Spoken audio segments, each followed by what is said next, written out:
ધર્મેશ પારેખ વડોદરાથી આજે અમારું solo exhibition Varanasi Kritika foundation art ગેલેરીમાં હલ્દી ઉત્સવ પર ફોટોગ્રાફ્સ લાગેલા છે 30 પિક્ચર, જેમાં જેજુરીની ઉપર જે પાલખી ઉત્સવનું તહેવાર છે એની આ ફોટોગ્રાફ્સ છે. આ એમના પરંપરા છે જે મેરેજ પછીનું છે.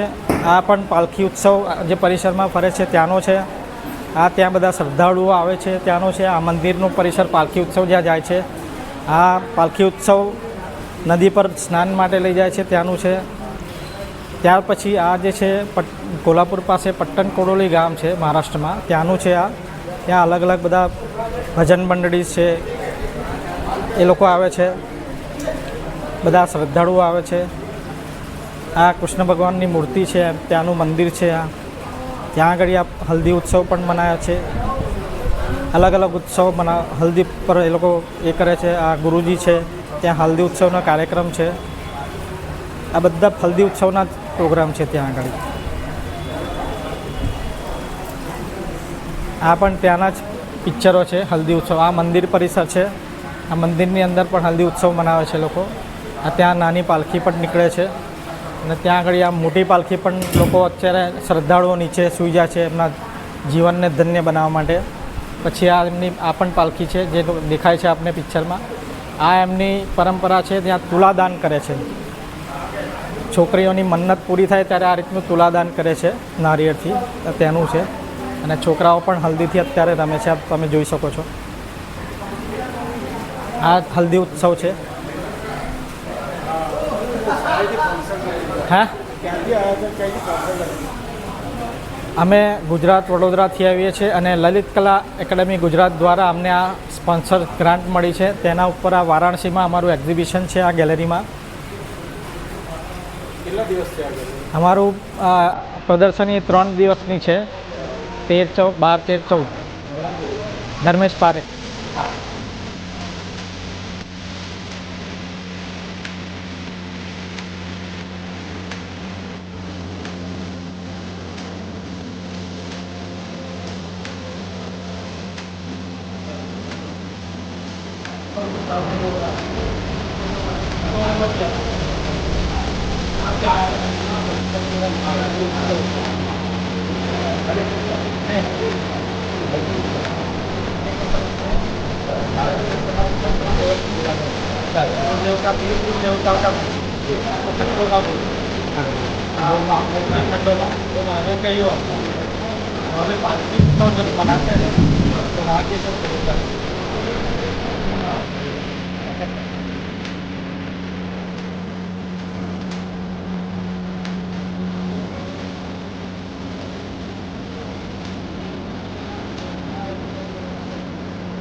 જે આદિવાસીઓ જે છે એ ટેકનોલોજી જોડે કનેક્ટ છે અને તોય પણ એ પોતાના રૂટ્સ પકડી રાખે છે. જેમ કે આ ફોટો તમે જુઓ છો તો અહીંયા લેડીઝ અને જેન્ટ્સ છે, બંને આર્કિટેક્ચર ડિઝાઇનર છે. એ લોકોએ એવું નક્કી કરેલું કે અમે ગામમાં એને જ કરીશું. હવે કવાટમાં જે તૈયાર થઈ રીતે ઘૂંઘરા વર્ષોથી પહેરવામાં છે એમની છે જ, એ સાચું છે. આ ફોટો પિક્ચર એવું કહેવાય કે એક્ઝિબિશનનું ટાઇટલ છે જેમ કે આ એમના રૂટ્સ, એમની પરંપરા છે, જોડે જોડે આ ટેકનોલોજી જેમના હાથમાં ફોન છે એ પણ છોડી નથી શકતા. એટલે આ સૌથી પિક્ચરનું ટાઇટલ્સ કહેવાય છે. આ જે પરંપરા છે નાના છોકરાઓને પણ આ લોકો કનેક્ટ કરી રહ્યા છે આવી જ રીતે. અને આ એક જગ્યા પર સ્ટેટ પર પાણી બહાર છે, ત્યાં બધા ભેગા થાય છે અને બધા રેડી થાય છે. જેમ કે આ રેડ કલરનો રૂમાલ છે એમના કમર પર, એમનો ડ્રેસ કોડ છે. એ રીતે નાના છોકરાઓને પણ આ જાતે જ બનાવે છે બધા. હવે જેવી રીતે તમે જોવા જશો કે આ જે છોકરાઓ છે એ બધા ભણતા છે, જેમને સનગ્લાસીસ સેલ્ફી લેવાનો પ્રયાસ કરી રહ્યા છે. એટલે ખબર પડે છે આની પરથી કે આ લોકો કેટલા બધા અપડેટ થઈ ગયા છે. હવે આ જે મુંગટ છે અને આ ઉપરનું મુંગટ છે, આ બે મુંગટમાં ઘણો ફરક છે.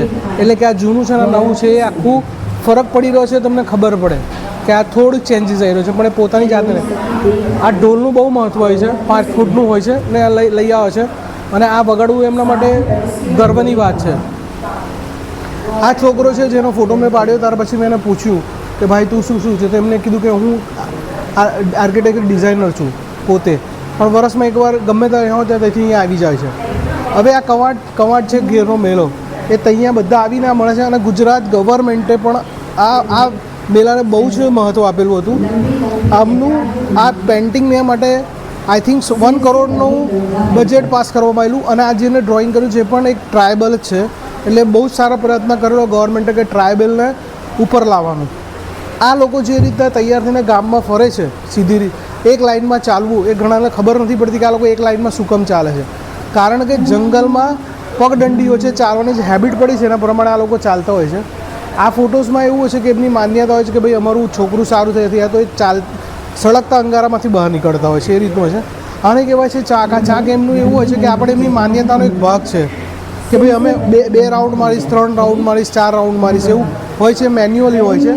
અને વચ્ચે એક એમનું જે છે જળ, એની પૂજા કરતા હોય છે. અને પૂજા કર્યા પછી આને ફરતો હોય. ઘણીવાર બહુ રિસ્કી થઈ જાય છે કે એક દોરડા પર 2 કે 3 જણ હોય છે, હાથ પણ છૂટી જાય છે. પણ આ લોકોને એટલી બધી એના માટે શ્રદ્ધા હોય છે કે અમને કશું જ નહીં થાય, એટલે બહુ સારી રીતે કરી રહેતા હોય છે. આ ફોટોઝ મને માટે બધું બહુ કહેવા માગે છે. આ જે નવા અને જૂનાની વાત છે કે ટ્રાયબલ, જેમ કે આ આદિવાસી છે, આ આદિવાસી છે, પણ આ બેન ફોન છે, વિડીયો કોલિંગ પર વાત કરી રહ્યા છે. પ્લસ એમના નખ જોશો એ પણ બહુ જ મોટા છે, જે ટ્રાયબલીમાં નથી હોતા. અને એમના હાથમાં રિંગ પહેરેલી છે ગોલ્ડનની, જે કહેવાય કે કદાચ સગાઈની હોઈ શકે એવું. પણ એટલે એ એક છે ટ્રાયબલ. બધા જ્યાં થતું હોય છે ત્યાં બધી દુકાને એ લોકો ફાળો માગતા હોય છે અને લોકો આપી હસી ખુશી આપતા હોય છે. કદાચ લેવાનું ભૂલી જતા હોય તો દુકાનદાર એવું કહે છે કે ભાઈ અમારે ત્યાં આવી. એ લોકો એવું માને છે કે એમની ફાળો આપવાથી અમારું આખું વર્ષ બહુ સારું ચાલે છે. આ એમના ડ્રેસ કોડો છે બધાના, જેમ જોઈ શકો છો પાકીટો, મોબાઈલ સાથમાં એ બધું અપડેટ છે. જેન્ટ્સની જોડે આ લોકોની લેડીઝ પણ બહુ જ અપડેટ થઈ ગઈ છે. ફોન્સ અને ઇન્ટરનેટથી બધી ખબર પડવા માંડી છે. એટલે આ લોકો ચશ્મા અને બધું પહેરીને સેલ્ફી, ગ્રુપિંગને ડ્રેસિંગ કરીને આવે. આ એક છોકરો છે જે મલ્ટીનેશનલ કંપનીમાં કામ કરે છે. કદાચ લેટ થઈ ગયેલો એટલે પોતાની બાઇક લઈને આવેલો, તો એ મને એ ટાઈમે હું ત્યાં હાજર હતો, તો મારાથી એ ફોટો પાડી શક્યો. અને એને પહેરેલો જેટલો પણ ડ્રેસિંગ છે એ પોતે ડિઝાઇન કરેલો છે. આ પેઇન્ટિંગની જે વાત થઈ કે ગવર્મેન્ટે જે સપોર્ટ કર્યો, પેઇન્ટિંગ બહુ જ સરસ રીતે બનાવવામાં આવેલી અને એનું આકર્ષણ પણ બહુ જ સારું હતું. એટલે આ પિક્ચર મને એટલે ગમતું. આ એમનું પેઇન્ટિંગ છે ઘરનું, જે ઘરના વડીલો બનાવતા હોય છે. જ્યારે લગ્ન કે કોઈ પ્રસંગ હોય તો એડવાન્સમાં બનાવી દે. અને આ કલર બધા જ નેચરલ હોય છે કે જડીબુટીઓથી બનાવતા હોય છે અને પવિત્ર માનવામાં આવે છે, એટલા માટે આવે છે. અને બહુ સારું હોય છે. અને આમાં પણ એ લોકો થોડો અપડેટ થયા છે. જેમ કે અહીંયા જોઈ શકો તમે સ્પાઈડરમેન દોરેલો છે. સ્પાઈડરમેન નથી હોતો પણ આ બધું છે, કારણ કે આ બધું ટેકનોલોજીનો કમાલ છે, જેનાથી માણસોને આ બધી ખબર પડવા માંડી. હવે આ તમે જોઈ શકો છો કે પહેલાં આવું હતું ને આ છે એ વોલ પેઇન્ટિંગની વાત છે, જોડે લાઈફની વાત છે. બીજું આ પિક્ચર છે જેમાં વોલ પેઇન્ટિંગ છે, જેમાં ટ્રાયબલ પહેલાં આવા હતા. જેમ કે જેવું જોઈ શકો છો અહીંયા ઉપર એમને શર્ટ કે એવું કશું નથી પહેર્યું, પણ અહીંયા હવે થોડા અપડેટ થઈ ગયા છે. એટલે શર્ટ છે, મોબાઈલ છે, પેન છે, સનગ્લાસીસ છે, પણ એ આની જોડે જ કનેક્ટ છે. સેમ બીજું એવું છે કે એ લોકો પોતે અપડેટ થાય છે, જોડે પોતાના ઇન્સ્ટ્રુમેન્ટો પણ ચેન્જ થાય છે. જેમ કે તમારી વાંસડી આવતી તેની જગ્યાએ ફાઈબરની આવવા માંડી છે, પણ ઇન્સ્ટ્રુમેન્ટ તો એમના છે. ફોરેનરો ઘણા વિઝિટ કરે છે. અને આ એવું જ છે સેમ બીજું ડિઝાઇન એમની કે ફેસીસ પ્લાસ્ટિકના યુઝ કરે છે. અને આ છોકરીઓ જે પોતાનું પરંપરા બતાવે છે.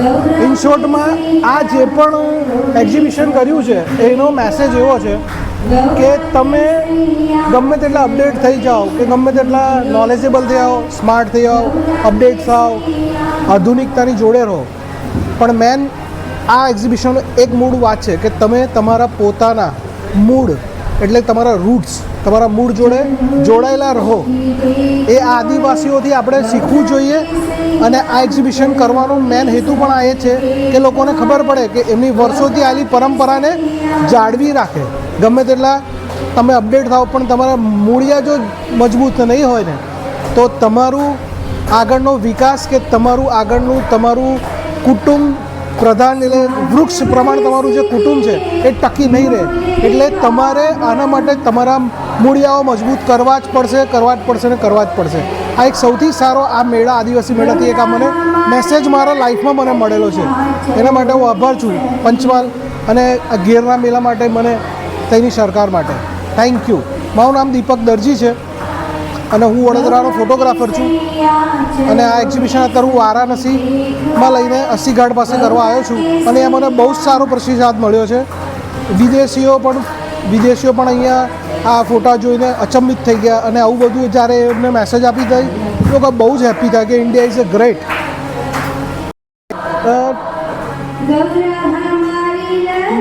મારું એક્ઝિબિશન ટ્રાયબલ ફેર નામનું મેં વારાણસીમાં કર્યું અને એને સપોર્ટ કરવા માટે મેં મારા ગુજરાત ગવર્મેન્ટને આભાર માનું છું. ગુજરાત ગવર્મેન્ટ લલિત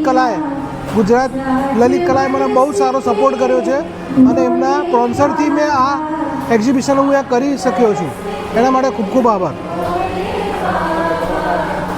મારું નામ દીપક દરજી છે.